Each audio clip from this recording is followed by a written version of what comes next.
राष्ट्र में जयते में अब बात दिल्ली में मची सियासी घमासान की। नई एक्साइज पॉलिसी को लेकर आम आदमी पार्टी और बीजेपी की जंग आज विरोध प्रदर्शन तक पहुंच गई। खोखा बनाम धोखा की इस जंग में बीजेपी और आप दोनों ने एक दूसरे पर जबरदस्त तरीके से वार पलटवार किया। हम ऐसी सरकार में हैं जो देश में पहली बार एजुकेशन पे काम कर रही है।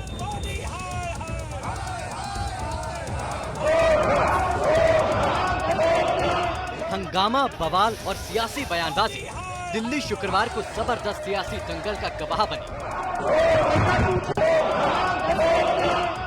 खूब हंगामा हुआ विधानसभा के अंदर भी और विधानसभा के बाहर भी। एक तरफ आम आदमी पार्टी के विधायक थे तो दूसरी तरफ बीजेपी के नेता और कार्यकर्ता थे। शराब बनाम सरकार गिराने की कोशिश के आरोप प्रत्यारोप के बीच स्लोगन गूंजा, खोखा वर्सेस धोखा। शराब नीति पर कैसे सियासत का महासंग्राम हुआ, उसे समझने के लिए सबसे पहले बीजेपी के प्रदर्शन की तस्वीरें देखिए। दिल्ली बीजेपी के प्रदेश अध्यक्ष आदेश गुप्ता की अगुवाई में बीजेपी डिप्टी सीएम सिसोदिया की बर्खास्तगी की मांग को लेकर सड़क पर उतरे।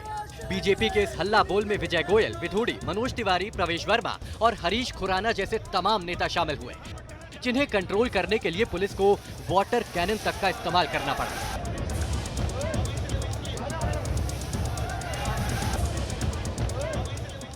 कि अरविंद केजरीवाल सरकार शराब नीति पर अपनी बात रखे, जवाब दें कि आपने शराब पॉलिसी में ठेकेदारों का कमीशन 2% से 12% क्यों किया?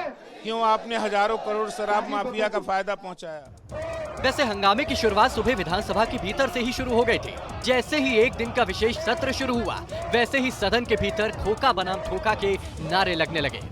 आम आदमी पार्टी के विधायक नारेबाजी करते हुए वेल में उतर गए, जिसके बाद हंगामे को देखते हुए सदन को स्थगित करना पड़ गया। इसके बाद कार्रवाई शुरू होने पर फिर हंगामा हुआ तो बीजेपी के विधायकों को मार्शल आउट कर दिया गया, जिसके बाद विधायक गांधी मूर्ति के पास प्रदर्शन करने लगे।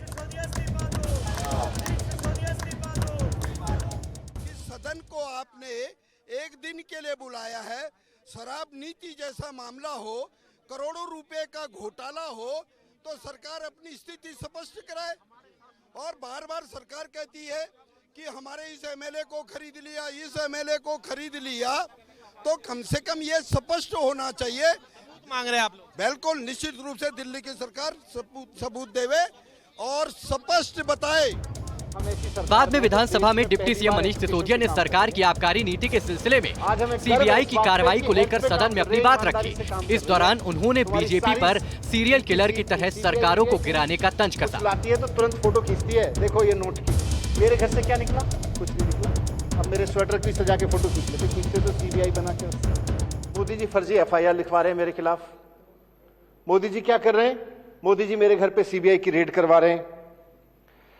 मैं सोचता हूं कई बार कि अगर आज अरविंद केजरीवाल देश के प्रधानमंत्री होते और मैं मनीष सिसोदिया किसी और पार्टी की तरफ से किसी जगह शिक्षा मंत्री होकर अच्छा काम कर रहा होता, तो आज मैं बहुत दावे के साथ कह सकता हूं कि अरविंद केजरीवाल जी ऐसी घटिया हरकत नहीं करते। मैं पिछले 7 साल के एक्सपीरियंस के आधार पर कहता हूं कि एक सीरियल किलर की तरह चुनी हुई सरकारों को मारने में जितनी ऊर्जा और जितनी मेहनत तुम लगाते हो, उससे कम मेहनत में स्कूल बन जाते हैं। एक सीरियल किलर की तरह जितनी मेहनत तुम चुनी हुई सरकारों का मर्डर करने में लगाते हो, जनता सरकार चुनती है, बड़ी उम्मीद से देखती है, भाई अब हमने बहुमत देकर सरकार चुन दी, अब हमारा काम करेगी। तब तक पता चलता है सीरियल किलर आ गया। आम आदमी पार्टी बीजेपी पर अपने विधायकों को 20 करोड़ के ऑफर वाले आरोप पर अटल है, तो वहीं बीजेपी सबूत देने की चुनौती देते हुए दिल्ली सरकार पर शराब पॉलिसी के मामले को डाइवर्ट करने का आरोप लगा रही है। कुल मिलाकर कहें तो दिल्ली का सियासी तापमान इस वक्त पूरी तरह से चढ़ा हुआ है। आने वाले दिनों में इस सियासी तमाशे के कुछ और रंग भी नजर आने तय है। दिल्ली से मोहित बख्शी और वैभव परमार के साथ टीम न्यूज़ नेशन।